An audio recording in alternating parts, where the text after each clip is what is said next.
কাছাড়ের গুমরায় পুলিশের উপর আক্রমণের ঘটনা। গুরু মাফিয়ার পরিবারের আক্রমণে গুরুতরভাবে আহত পুলিশ। শিলচর মেডিকেল কলেজ হাসপাতালের চিকিৎসাধীন এসআই চন্দন পাটোয়ারি, কনস্টেবল করবি দাস ইতিমধ্যে গরু মাফিয়াকে গ্রেপ্তার করেছে পুলিশ। কাটিগড়া বিধানসভার সমষ্টি যেন এক অবৈধ বাণিজ্যের স্বর্গরাজ্যে পরিণত হয়েছে। কয়লা চুনাপাথরের পর এবার গরু মহিষ অবৈধ উপায়ে বাংলাদেশে পাচারে মেতে উঠেছে একটি দুষ্ট চক্র।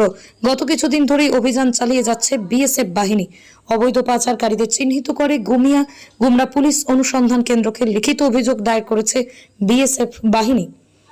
পুলিশ রীতিমতো এদেরকে পাকড়াও করতে তৎপর রয়েছে। অবৈধ মহিষ পাচারে জড়িত জালালপুর প্রথম খণ্ডের আব্দুল ওয়াহিদকে আটক করতে গতকাল রাতেই অভিযান চালায় গুমরা পুলিশ। ওয়াহিদের বাড়িতে গিয়ে অনেক চেষ্টা করেও সফলতা লাভ পায়নি গুমরা পুলিশ।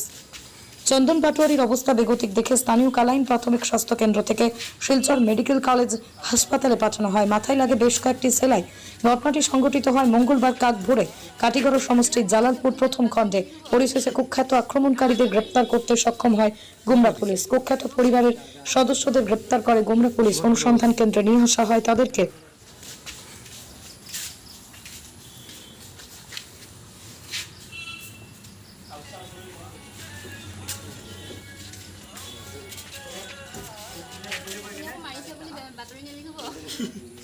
আমাকে মারিছে তোমাক মাতিছে আমাক মারিছে তোমাক কিবা হৈছে